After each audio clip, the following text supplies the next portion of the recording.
Hermanos, y si pueden buscar en sus Biblias en Mateo 27, versículos del 45 al 53, ahí es donde vamos a estar en la mañana de hoy, mañana tarde ya de hoy. Mateo 27, versículos del 45 al 53. Y la palabra del Señor dice de la siguiente manera: desde la hora sexta hubo oscuridad sobre toda la tierra hasta la hora novena. Y alrededor de la hora novena Jesús exclamó a gran voz diciendo: Eli, Eli, lema sabactani, esto es, Dios mío, ¿por qué me has abandonado? Algunos de los que estaban allí al oírlo decían: este llama a Elías. Al instante uno de ellos corrió y tomando una esponja la empapó en vinagre y poniéndola en una caña le dio a beber. Pero los otros dijeron: deja, veamos si Elías lo viene a salvar. Entonces Jesús, clamando otra vez a gran voz, exhaló el espíritu.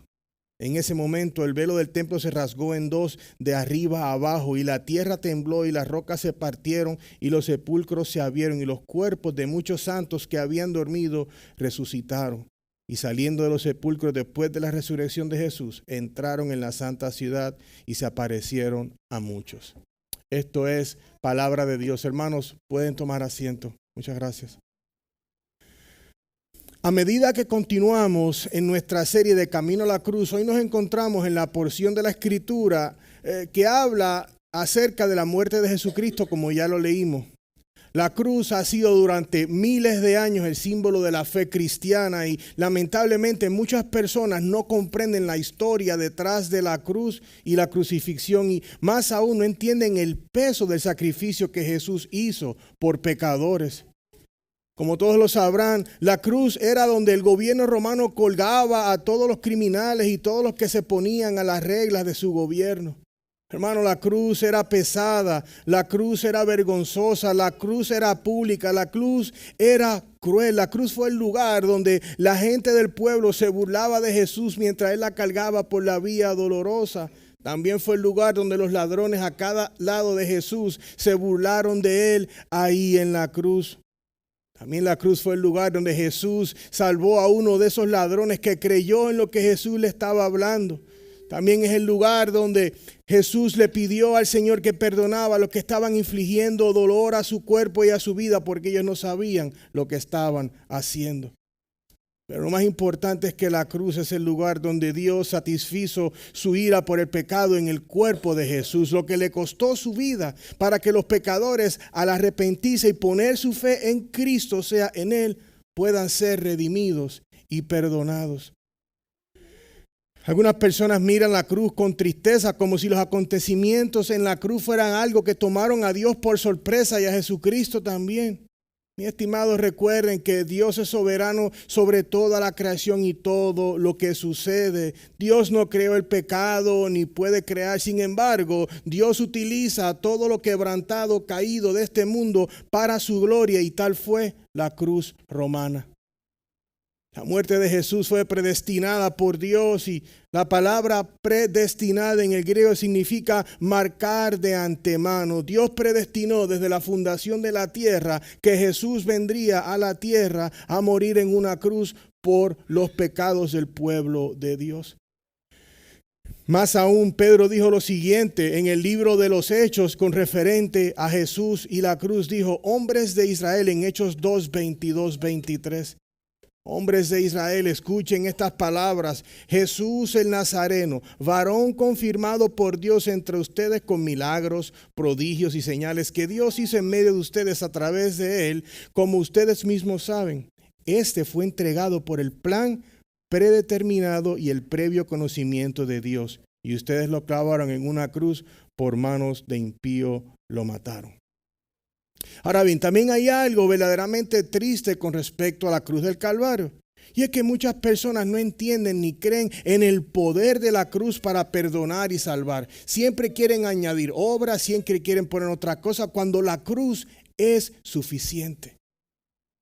Muchas otras personas viven vidas moralistas pensando que son buenas. Sin embargo, toda persona en este mundo necesita observar y entender la pecaminosidad en sus vidas y prestar una mirada a la santidad de Jesús. La semana pasada el hermano Abraham estuvo predicando acerca de la depravación del pecado y el gran sacrificio de Jesucristo en la cruz. Cómo el pecado del pueblo traicionó a aquel que inicialmente le gritaban Hosana, Hosana, para luego gritarle crucifíquenlo. Aunque la cruz fue dura para Jesús, fue muy necesaria para nosotros, hermanos. Juan Crisóstomo dijo lo siguiente: por la cruz conocemos la gravedad del pecado y la grandeza del amor de Dios hacia nosotros. En el día de hoy, hermanos, vamos a dedicar unos minutos a analizar la muerte de Jesús y su significado para que, como seguidores de Cristo, puedan entender y descansar en la verdad de que su deuda ha sido pagada en la cruz, no por ninguna acción bonita que hayas hecho, no porque tu abuela era cristiano, no por ninguna acción, sino por la gracia de Dios sobre su vida, la mía, que nos concedió la fe salvadora cuando estábamos perdidos y ni siquiera considerábamos buscar de Dios. De la misma manera, si alguno aquí no ha rendido su vida a Cristo, mi esperanza y oración es que puedas renunciar hoy a la depravación de tu pecado y correr a la cruz de Jesucristo, donde Él pagó todo para que puedas encontrar descanso para tu alma y el perdón de los pecados. Es por eso que llamé a nuestro tiempo de hoy la cronología de los eventos en la cruz y la muerte de Cristo. He nombrado nuestro tiempo de esta manera porque, como leímos aquí en el Evangelio de Mateo, aquí se relata la historia de eventos que sucedieron en la cruz y en la muerte de Jesús, los cuales aportan mucha claridad a lo que es la teología que rodea la crucifixión de Jesús y sus últimos momentos en ella. Entonces hoy quiero que veamos 3 señales que se encuentran aquí en la cruz que brindan una mejor comprensión teológica a lo que fue la cruz. Muchas personas, como dice, piensan, ay, qué pena que sucedió, pero la cruz fue necesaria. Primero vamos a ver la oscuridad divina en la cruz. Luego vamos a ver la separación divina en la cruz. Y tercero vamos a ver la expiación divina en la cruz. Ahora también vamos a ver el cuarto punto, que va a ser el resultado de lo que sucede luego de que Cristo da su vida en la cruz. Vamos a ver ese resultado, ese regalo que tiene todo aquel que ha sido redimido por la sangre del Cordero. Amén. En la mención de las 3 señales se podrán haber dado cuenta que utilicé la palabra divina. Y es porque cada una de esas verdades provienen de Dios. ¿Y quién es el único que es divino? Solamente Dios. Dios es el que está dirigiendo sobrenaturalmente todos los eventos de la cruz y en la vida de Cristo. Dios es el que está soberanamente a cargo de lo que sucede en este mundo, de lo que está pasando aquí hoy y todo. Dios es soberano sobre todas las cosas. Entonces, cuando vemos aquí, pensamos, ¿cuánto tiempo estuvo Jesús colgado en la cruz? ¿Verdad? Una pregunta que uno se hace. Y al entrar al versículo 45 dice que desde la hora 6ª hubo oscuridad, pero la pregunta a mí que se me hace, ¿cuánto tiempo? Si vamos a Marcos capítulo 15, versículo 25, dice, en la hora 3ª cuando lo crucificaron. En esos tiempos, la primera hora del día eran las 6 de la mañana. Y podemos claramente entonces entender que Jesús fue crucificado a las 9 de la mañana. Es el momento en que Él estuvo en la cruz ya por primera vez. Entonces, hermanos, amigos y aquellos que nos visitan, durante este tiempo les pido que por favor piensen en Jesús. Piense en Él colgado en la cruz durante 3 horas, clavado de sus manos, con la presión aumentando en sus hombros. Sus brazos posiblemente estaban entumecidos de haber estado colgando por 3 horas. Por los golpes que tenía en su cuerpo y todo lo que había sufrido, posiblemente estaba teniendo dificultad para poder respirar. Siempre es fácil que digamos, el regalo es gratis, que trae la cruz, pero eso le costó a Cristo su vida y Él sufrió en la carne el dolor del pecado. Antes de continuar, quiero recordarles a todos, hermanos, que Jesucristo en realidad fue crucificado, que Él fue golpeado, Él fue burlado, Él fue escupido, puesto a cargar una cruz mientras estaba herido y desnudo. Y era costumbre poner a todo el que iba a la cruz desnudo para darle una humillación pública. A nadie de los que estamos aquí nos gusta estar sin ropa delante de nadie. Imagínese usted golpeado, caminando públicamente por un lugar. Lo que querían era denigrar y traer vergüenza. Entonces, hermanos, al escuchar eso, no quiero que te olvides de tu pecado y el dolor físico que Jesús pasó. Piensa en lo doloroso que fue el perdón de tus pecados si estás en Cristo. Y si aún no estás en Él, piensa en tus pecados y en el dolor que hubo en el cuerpo de Cristo. El pastor y teólogo D.A. Carson dijo lo siguiente: la razón más fundamental por la que Jesucristo fue a la cruz no es su amor por nosotros, aunque eso es cierto, sino más bien por su deseo de obedecer la voluntad de su Padre. Fue en obediencia que Cristo fue a la cruz. Juan 6:38 dice: porque he descendido del cielo no para hacer mi voluntad, sino la voluntad del que me envió.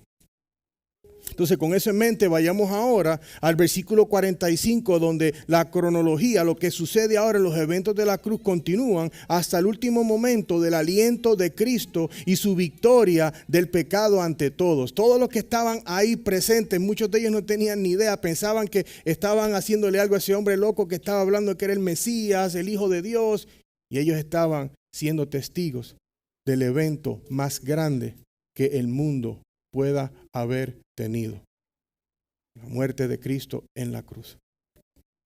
Entonces vamos al versículo 45 y vamos a ver la oscuridad divina de la cruz, porque aquí vemos que dice: desde la hora sexta hubo oscuridad sobre toda la tierra hasta la hora novena. Después de 3 horas en la cruz, el apóstol menciona que había oscuridad en la tierra.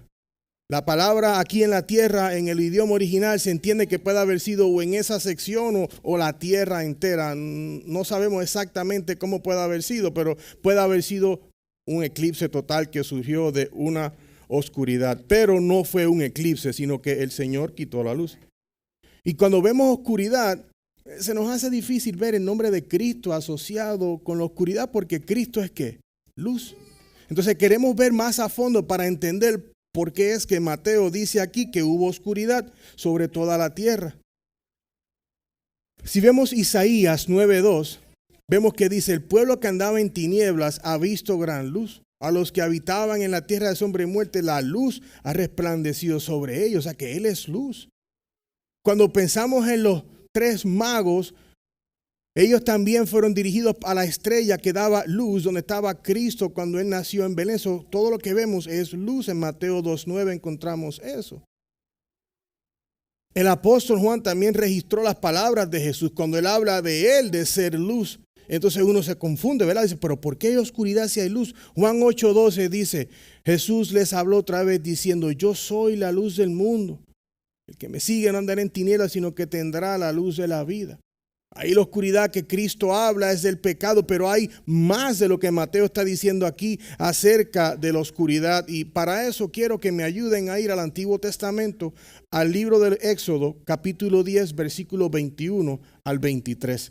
Vamos a ir a la 9ª plaga que el Señor envió al faraón y al pueblo de Egipto cuando Él le había pedido a Moisés que fuera a decirle al faraón que liberara a su pueblo.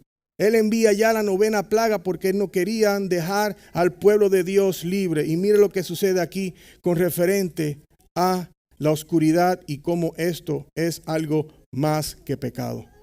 Entonces el Señor dijo a Moisés: extiende tu mano hacia el cielo para que haya tinieblas sobre la tierra de Egipto, tinieblas tales que puedan tocarse. Extendió Moisés su mano hacia el cielo y hubo densas tinieblas en toda la tierra de Egipto por 3 días. No se veían unos a otros, nadie se levantó de su lugar por 3 días, pero todos los israelitas tenían luz en sus moradas. Solamente había un grupo de personas que estaban en oscuridad. Hermanos, hay una declaración teológica más profunda que se comunica en este verso. Cuando se habla de la oscuridad, Y es que estamos hablando de que esta oscuridad que se habla era el juicio de Dios sobre este momento en específico, y vamos a ver más a profundidad. Segunda de Corintios 5:21 nos recuerda que al que no conoció pecado lo hizo pecado por nosotros para que fuéramos hechos justicia de Dios en él. Cuando buscamos la palabra justicia en el idioma original significa decisión, sentencia y en general un juicio divino.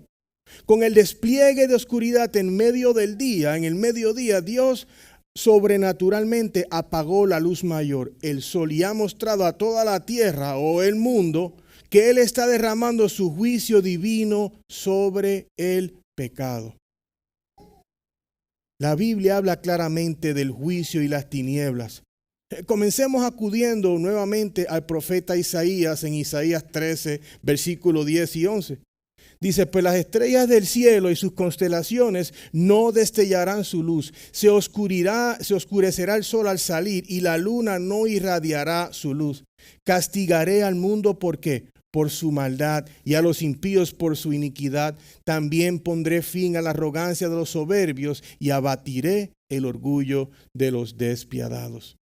Hay un juicio en este momento. Es un juicio sobre el pecado que Cristo está cargando. También vemos que ese juicio de Dios se ve como oscuridad en las personas. Mire lo que dice Mateo 25:30. Cuando vemos la parábola de los talentos, uno de ellos que tenía el talento que lo dejó guardadito, no se atrevió a guardarlo, venía a él un juicio por él no usar los talentos que Dios le dio y sería arrojado a las tinieblas. Dice, y al siervo inútil, échelo en las tinieblas de afuera. Allí será el llanto y el crujir de dientes.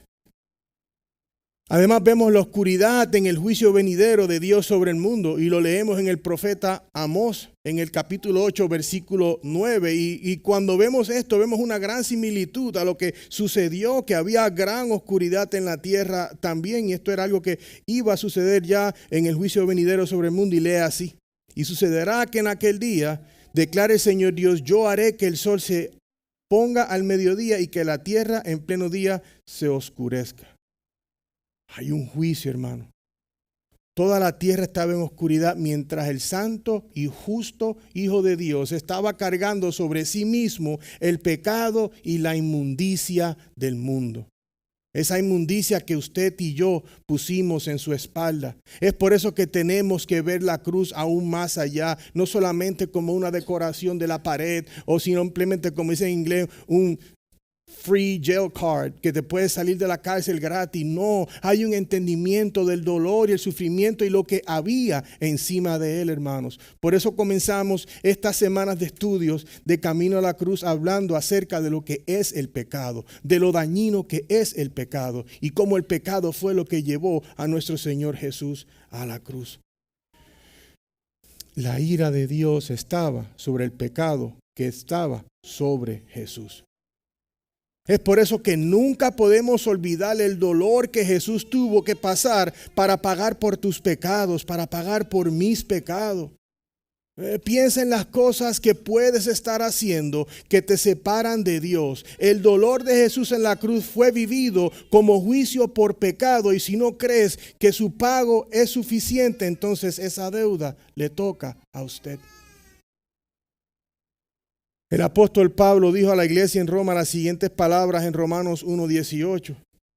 Porque la ira de Dios se revela desde el cielo contra toda impiedad e injusticia de los hombres que con injusticia restringen la verdad.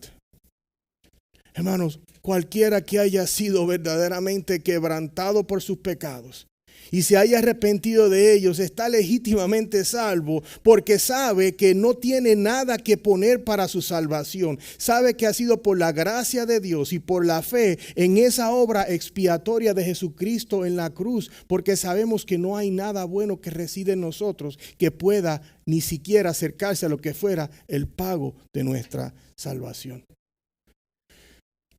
En Juan capítulo 3, versículos 18 al 21, quiero que escuchemos lo que Jesús le dijo a Nicodemo cuando ellos ambos estaban hablando. Nicodemo viene a hablar con él de noche y mire lo que él le dice en el versículo 18. El que cree en él no es condenado, Pero el que no cree ya ha sido condenado porque no ha creído en el nombre del unigénito Hijo de Dios. Y este es el juicio, que la luz vino al mundo y los hombres amaron más las tinieblas que la luz, pues sus acciones eran malas.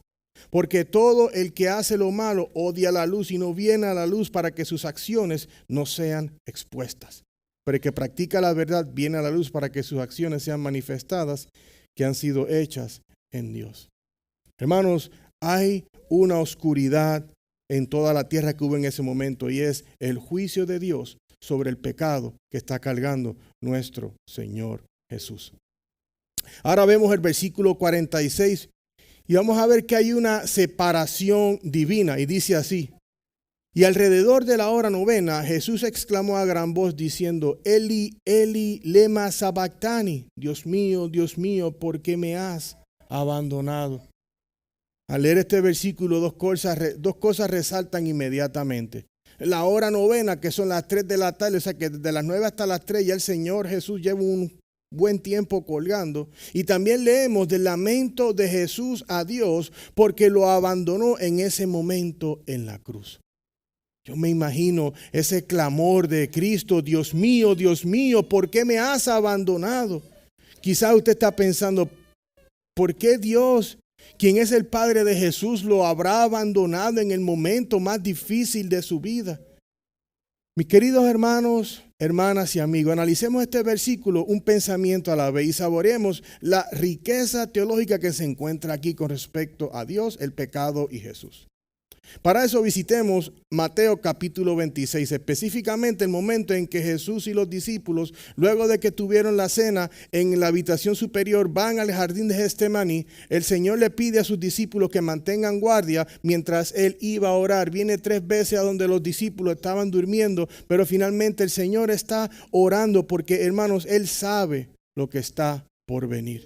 Él sabe que sería traicionado por Judas Iscariote y Él está orando con fervor. Esta fue una oración profunda del conocimiento previo del dolor que está a punto de soportar en la cruz.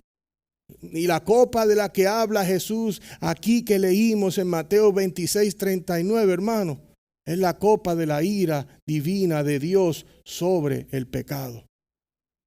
Jesús tenía una comprensión increíble de ese dolor que iba a sentir. Y Lucas nos enseña eso en Lucas 22:44. Y estando en agonía, oraba con mucho fervor y su sudor se volvió como gruesas gotas de sangre que caían sobre la tierra. Él sabía lo que venía. Él sabía que su carne iba a doler. Pero sin embargo, él sabía que, dice: Padre mío, si es posible que pase de mí esta copa, pero no sea como yo quiero, sino como tú quieres. Esa copa de la ira del Señor iba a estar sobre él. En Isaías 51:17, me gustó como lo dice, claro, para que todos entendamos esto hoy de la Nueva Traducción Viviente, que es una que no nunca leo, pero me gustó como lo expresa. Dice: despierta, oh Jerusalén, despierta. Has bebido la copa de la furia del Señor. Has bebido de la copa del terror. La has vaciado hasta la última gota.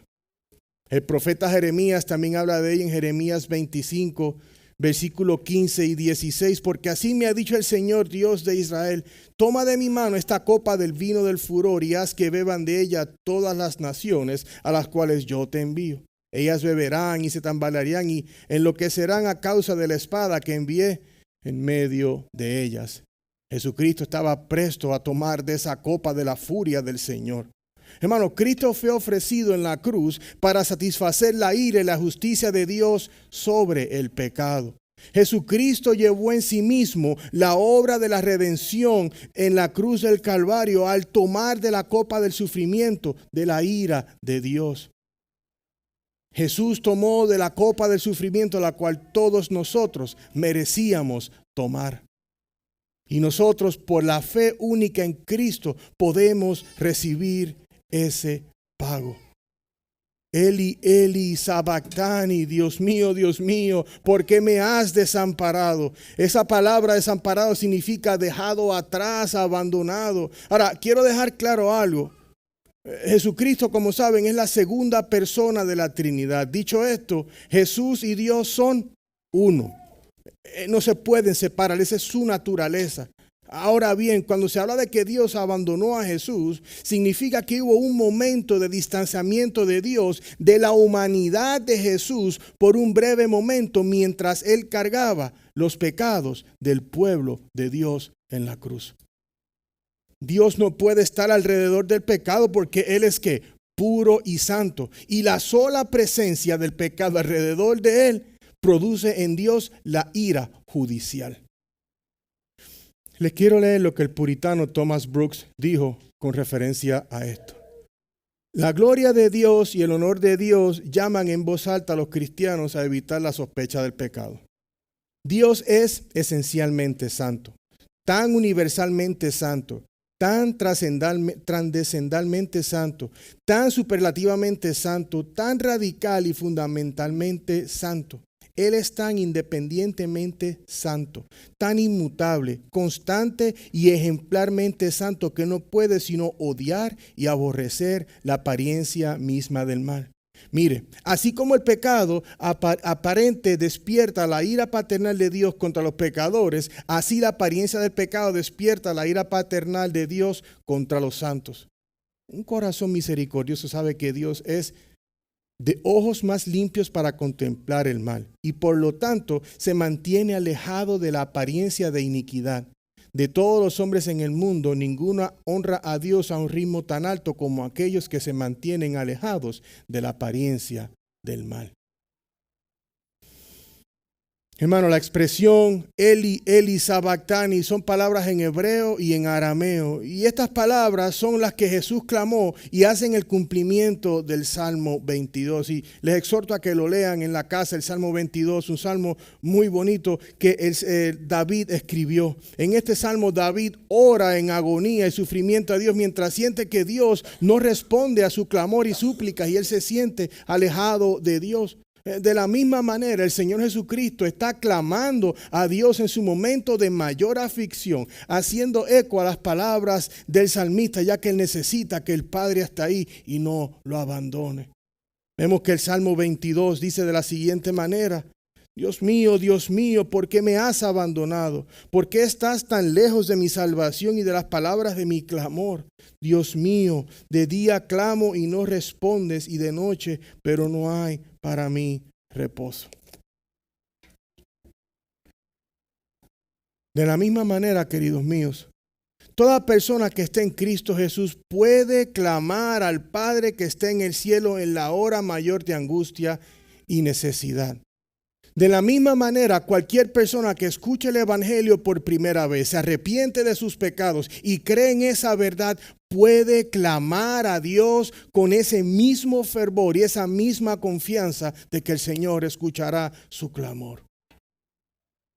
Dios está distante de todos aquellos cuyas vidas están alejadas de Cristo y viven en pecado como la mentira, libertinaje, inmoralidad sexual, chisme, ira injusta, por solo mencionar algunas. ¿Quieres sentirse cerca de Dios y no abandonado? Deja tu pecado atrás, toma tu cruz y sigue a Cristo, quien recibió la ira de Dios a causa de tus pecados y los míos en la cruz del Calvario. Clama a Dios en tu angustia y arrepiéntete de tus pecados. Jonathan Edwards dijo lo siguiente: confía en Dios y no tendrás por qué temer. Confiamos en Dios, confiamos en la obra expiatoria de Cristo.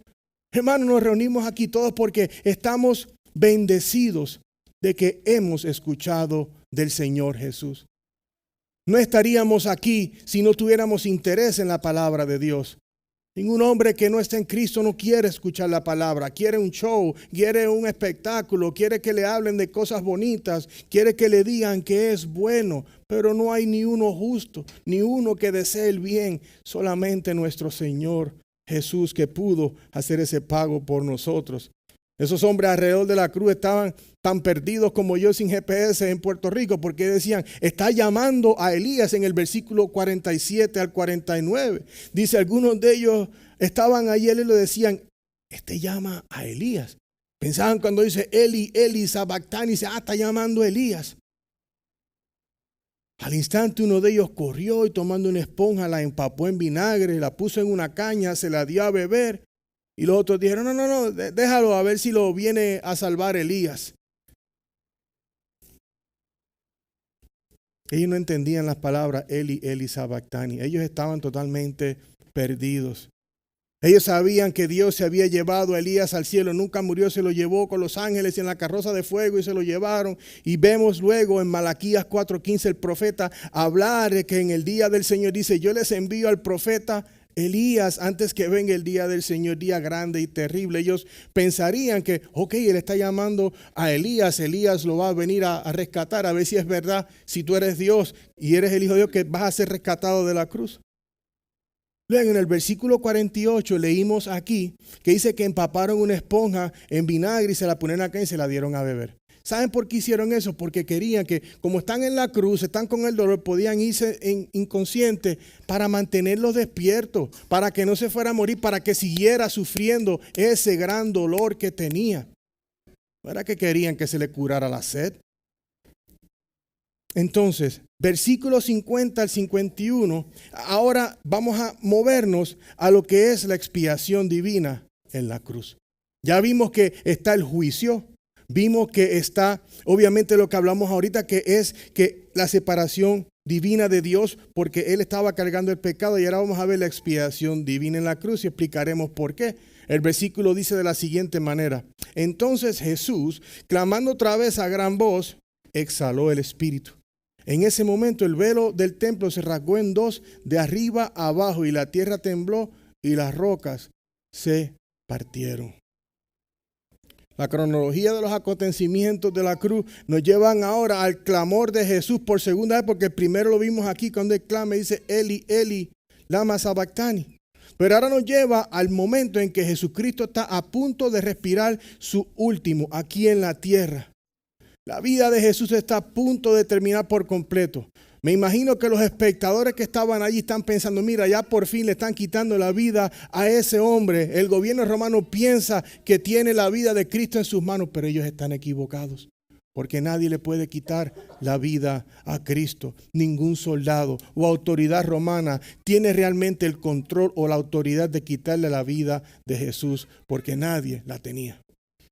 Escuchemos directamente por qué de los labios de Jesús en Juan capítulo 10, versículo 17 al 18. Dice, por eso el Padre me ama, porque yo doy mi vida para tomarla de nuevo. Nadie me la quita, sino que yo la doy de mi propia voluntad.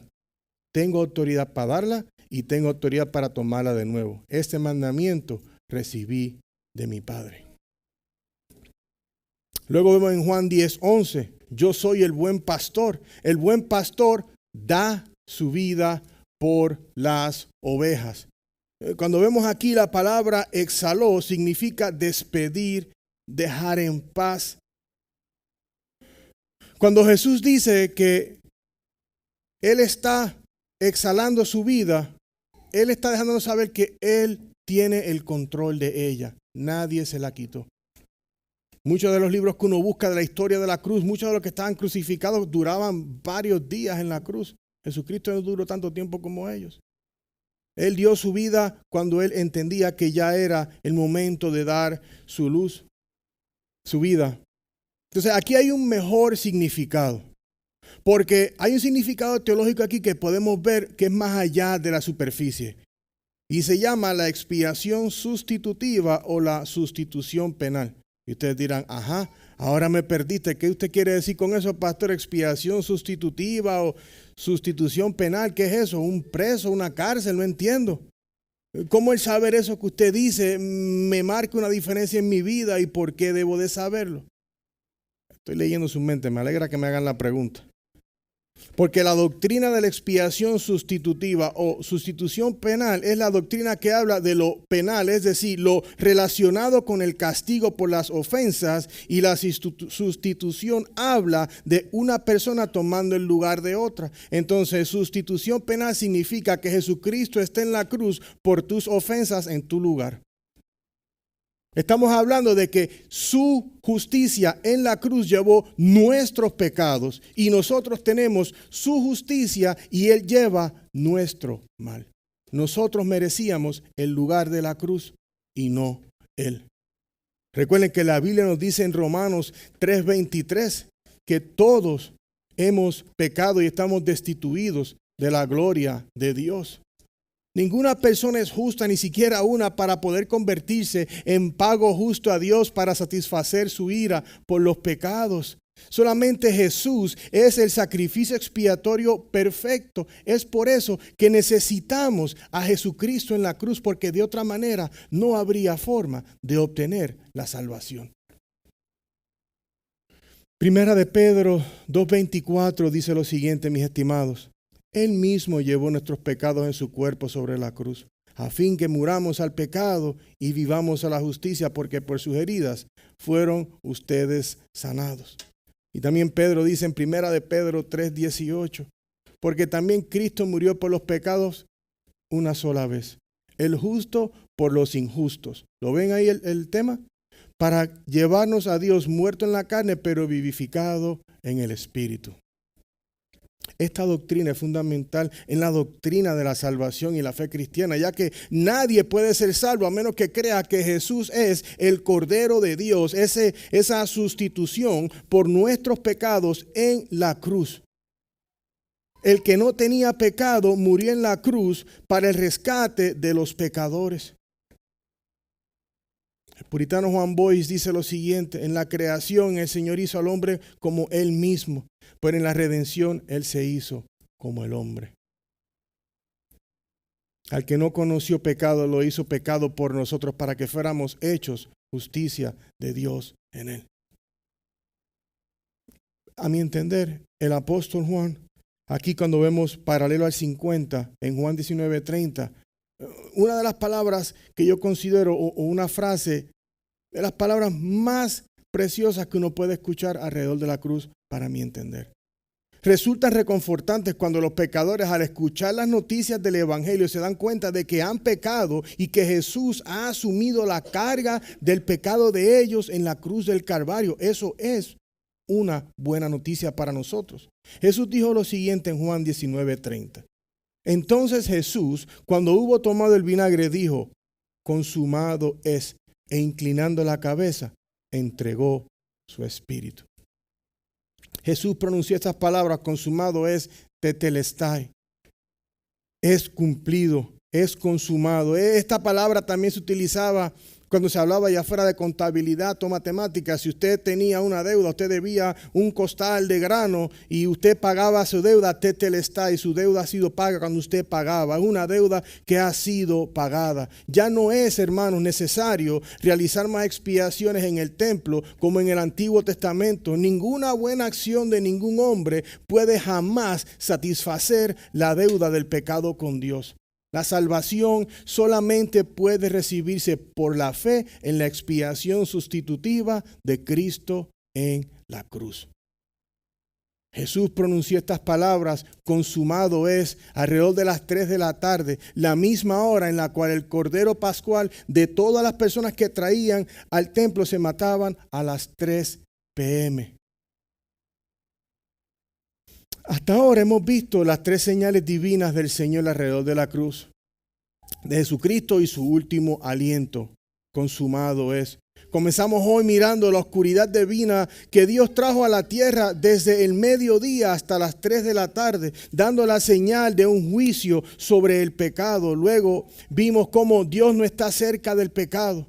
A veces pensamos que cualquier persona, no, en el final Dios le va a dar oportunidad. Hermano, si hay pecado, no hay entendimiento del pecado, no va a haber una entrada al cielo. No lo puedes articular de otra manera. Como hablábamos hoy en la escuela dominical, si usted no entiende que Jesús es el que pagó todo y Dios es el que ha escogido a aquellos que han ido a ir al cielo, no pensemos que porque mi tío era bueno va a estar allí, porque no hay ni uno bueno. Y ahorita acabamos de ver en tercer lugar cómo la muerte de Jesús en la cruz es la forma en que Jesús pagó, expió por los pecados del pueblo de Dios, convirtiéndose en esa expiación sustituta a nosotros, hermanos. Es decir, en lugar de usted o de mí, Cristo fue a la cruz y llevó la herida del pecado por cuenta de nosotros.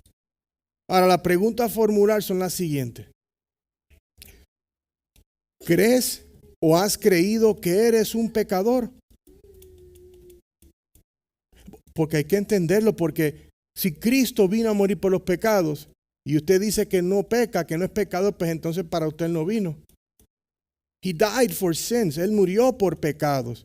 Y quiere decir que somos pecadores. Y a veces nos queremos justificar, no, que yo soy muy bueno. No, hermanos, Él vino a morir por los pecados y no por los buenos. ¿Has entendido que el arrepentimiento es clave para tu salvación?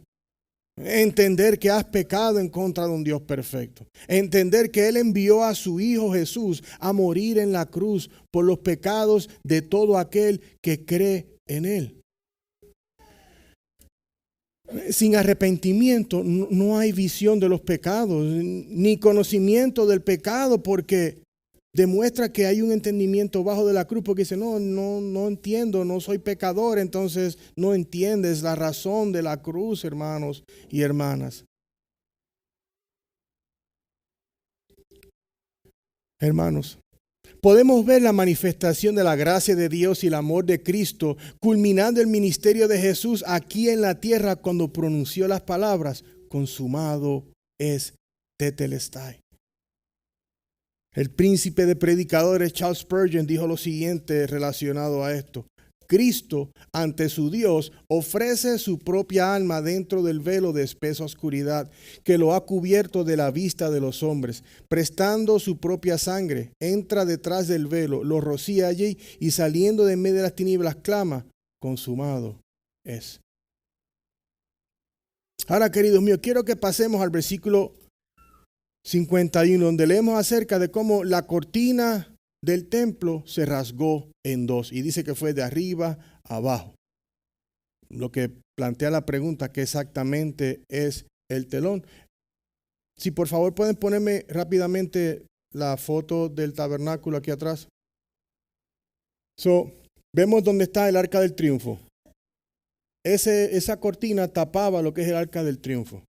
Ese es el velo que estamos hablando y quería darles un poco de visual. Ahora, quiero hablarles un poco del templo, porque en la parte exterior, al entrar al templo, está el primer atrio y es donde se ofrecían sacrificios, se lavaban las manos.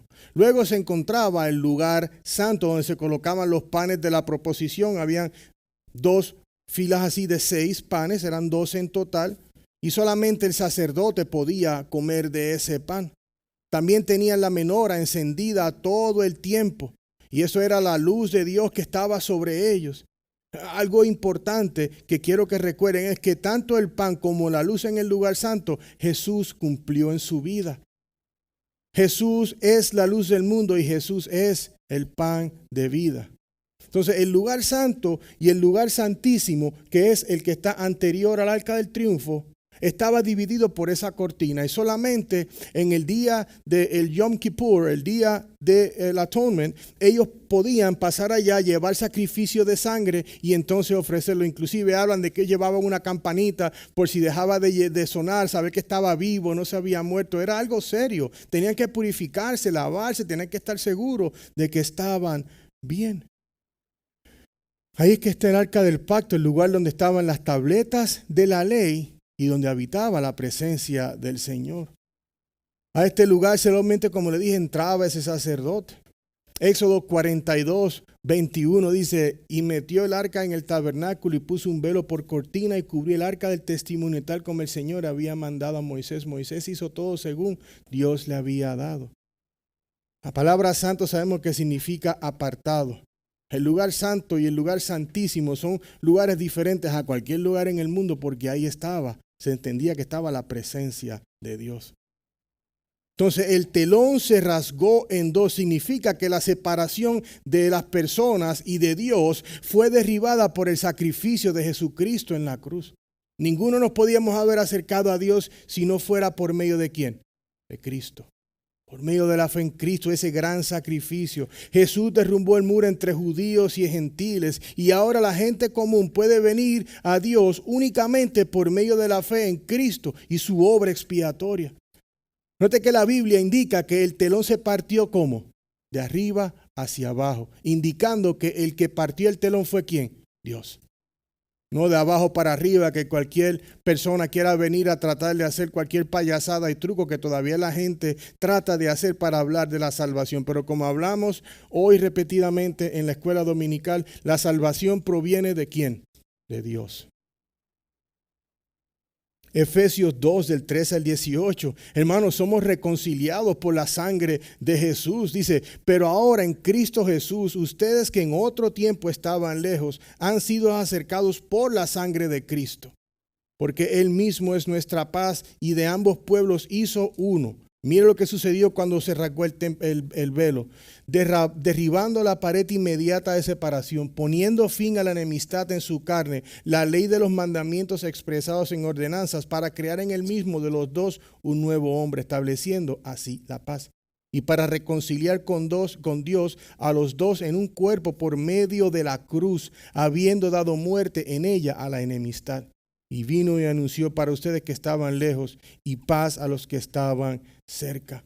Porque por medio de Cristo los unos y los otros tenemos nuestra entrada al Padre en un mismo espíritu. Iglesia, esto es una gran esperanza para todos. Hebreos 10, 19 al 22 dice: entonces, hermanos, puesto que tenemos confianza para entrar al lugar santísimo por la sangre de Jesús, por un camino nuevo y vivo que Él inauguró para nosotros por medio del velo, es decir, su carne, y puesto que tenemos un gran sacerdote sobre la casa de Dios, acerquémonos con corazón sincero, en plena certidumbre de fe, teniendo nuestro corazón purificado de mala conciencia y nuestro cuerpo lavado con agua pura. Vemos la bendición que hay. Cristo partió el velo con su vida. Podemos tener acceso a Dios, acceso a la salvación por la fe en Cristo Jesús. Es por eso que tenemos que dar gracias a Jesús, quien llevó los clavos y el dolor que era merecido para todos nosotros. Demos gracias a Dios que es por la fe en Jesús que todos los pecadores pueden ser encontrados justos y no por nuestras propias obras. Tener cualquier trabajo o influencia humana en la obra de la redención sería muy perjudicial para la obra redentora y la salvación de la cruz de Cristo Jesús. Recuerden estas palabras, hermanos, de Efesios 2, 8, 9. Porque por gracia ustedes han sido salvos por medio de la fe. Y esto no procede de ustedes, sino que es don de Dios, no por obras, para que nadie se gloríe. Qué bendición es la salvación en Cristo Jesús. Ahora, como cuarto punto, vamos a ver el resultado de todo esto y el beneficio que tiene el redimido. Dice, una nueva vida espiritual recibimos y una comunión restaurada con Dios a través de ese gran sacrificio que Jesucristo hizo. Aquí vemos que dice Mateo 27, del 52 al 53. Y los sepulcros se abrieron, y los cuerpos de muchos santos que habían dormido resucitaron, y saliendo de los sepulcros, después de la resurrección de Jesús, entraron en la santa ciudad y se aparecieron a muchos. Al final del versículo 51 notamos que decía que la tierra tembló. Posiblemente puede ser el momento en que la muerte de Cristo sucedió, que toda la tierra tembló tal como sucedió cuando Él le dio la ley a Moisés, que todo tembló cuando Moisés recibió la ley en el libro de Éxodo. Pero este poderoso terremoto dice que abrió los sepulcros y los cuerpos de los santos salieron. ¿Cuáles fueron los santos? We don't know. La escritura no dice. Eso plantea la pregunta, ¿por qué está esto aquí? Mira, Mateo está escribiendo temáticamente, o sea que va siguiendo la nota de lo que estamos hablando. Y podemos deducir que está siguiendo la narrativa del pasaje que habla de lo que sucedió luego de que Cristo haya resucitado. Nadie puede resucitar antes de Cristo, pero lo menciona para dejarnos saber lo siguiente. Mire, Dave Doriani en su comentario del Evangelio de Mateo dice lo siguiente en esta parte. Mateo describe aquí su regreso a la vida para mostrar que la muerte de Jesús vence los poderes del pecado y la muerte. Su muerte desencadena la resurrección de los creyentes. La muerte de Jesús conquista nuestra resurrección. Hay un punto importante que debemos deducir de la palabra de Dios aquí hoy. Jesús trae vida espiritual a los pecadores muertos y restaura la comunión espiritual con Dios. todo lo que fue posible por medio de la fe en Cristo, por esa obra que Él hizo en la cruz. Cuando Él dijo, consumado es. Él tomó de esa copa de la ira. Él llevó la aflicción de nuestros pecados sobre su piel para que por fe podamos recibir esa redención y perdón de los pecados. El profeta Ezequiel en el capítulo 37 dijo lo siguiente con respecto a la visión que tuvo de Dios restaurando y trayendo nueva vida a Israel. Dice Ezequiel 37, 12 al 14. Por tanto, profetiza y diles, así dice el Señor Dios, voy a abrir sus sepulcros y los haré subir de sus sepulcros, pueblo mío, y los llevaré a la tierra de Israel. Y sabrán que yo soy el Señor cuando abra sus sepulcros y los haga subir a ustedes de sus sepulcros, pueblo mío. Pondré mi espíritu en ustedes y vivirán y les estableceré en su tierra. Entonces sabrán que yo, el Señor, he hablado y lo he hecho, declara el Señor. En nuestro pasaje de hoy vemos cómo Jesús, nuestro sustituto de la expiación y sumo sacerdote, pagó la deuda y murió por los pecados en la cruz, lo que significa que en Él hay nueva vida. Thomas Watson dijo esto acerca de esto. La tumba es tu largo hogar, pero no tu último hogar. Aunque la muerte te despoje de tu belleza, en la resurrección la recuperarás nuevamente.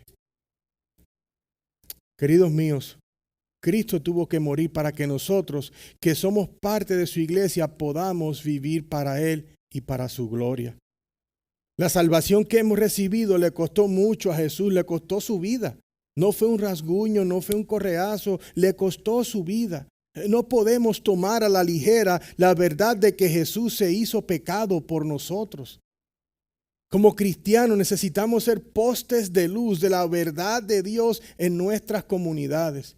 Como cristianos necesitamos ser los puentes que llevan la verdad del evangelio de donde usted está a donde está el vecino, donde está el compañero de trabajo. Pero es importante que la gente escuche este precioso evangelio. Todo esto es gracias al sacrificio que Jesús hizo, que rasgó el templo de arriba a abajo y nos proporcionó acceso al Padre cuando no éramos meritorios. Y sabemos que este acceso no es porque tenemos nada especial, sino porque Dios envió a su único Hijo a pagar por nuestros pecados en la cruz. En un grupo de este tamaño es posible que algunos que están aquí no están en Cristo. O otros que posiblemente estén viviendo una vida cristiana nominal, es decir, que solamente viven una vida cristiana de palabra, ya que no han sido regenerados, no han muerto sus pecados, ni han mostrado fruto alguno de la salvación. Y no lo decimos como para ponerle el pie, pero realmente espero que si alguno de ustedes aquí es uno de ellos, si su corazón no ha sido tocado antes, yo le ruego al Señor que hoy su corazón haya sido tocado por la palabra de Dios. Y si es así, no esperes ni un día más. Si crees en esta verdad, arrepiéntete de tus pecados y pon toda tu fe en Jesús, quien dio su vida para que puedas vivir y ser adoptado en la familia de Dios.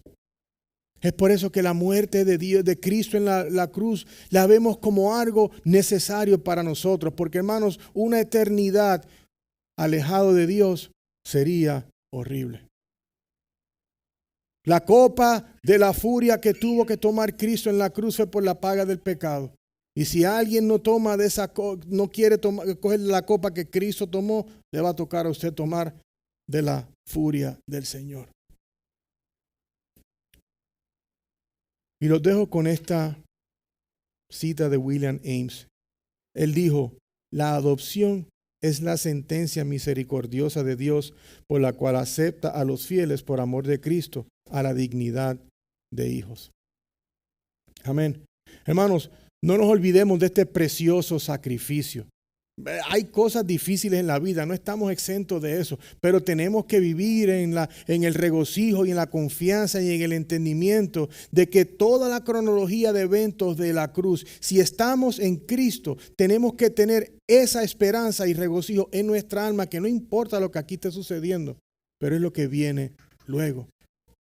Porque nosotros no estamos viviendo para tener nuestro plan de retiro, el bote en la Florida y la casa de playa. Si la puedes tener, amén.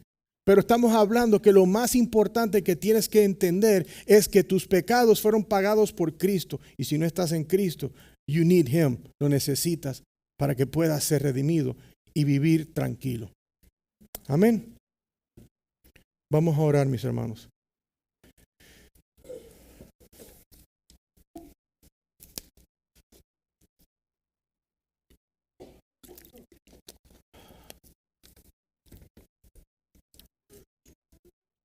Señor, Padre, cuando miramos a la muerte de Cristo en la cruz, Señor, vemos, Señor, tu amor, tu gracia y misericordia, Padre, sobre un pueblo, Padre, que no te tomaba en consideración y tú divinamente abriste nuestros ojos, Señor. Padre, en este día sabemos que lo que vino sobre Cristo fue tu justa ira por el pecado. Hubo una separación, Señor, porque tú y el pecado no residen en el mismo lugar. Pero, Padre, vimos aún más precioso, mi Dios, que Jesucristo dio su vida y rasgó el velo de arriba hacia abajo para que por el arrepentimiento y la fe en Cristo podamos ser redimidos. Señor, en esta tarde yo oro por cada corazón y alma que esté en este lugar, mi Dios. Padre, sabes que mi oración siempre es, mi Dios, que tú construyas, Padre, personas fuertes en tu palabra. Yo pido, Padre, por todo aquel que todavía no ha rendido su vida a ti. Oro por aquellos que quizás, Padre, como dijimos, estaban viviendo una vida cristiana nominal, pero en el día de hoy tú les has abierto los ojos y les has dado a demostrar que no han estado caminando contigo. Padre, regocijamos que tú hayas movido corazones así en este día, Padre. Pido y ruego, Padre, que aquellos que no hayan rendido su vida a Cristo, que hoy lo hagan para tu gloria y el perdón de sus pecados, Señor. Padre, te damos las gracias, mi Dios, que en el día de hoy recordamos y nunca olvidaremos que lo que Cristo dio fue su vida en sustitución por la nuestra. Y queremos, Padre, darte las gracias de todo corazón, Padre. En el nombre poderoso de Jesucristo, te damos las gracias, Dios. Amén.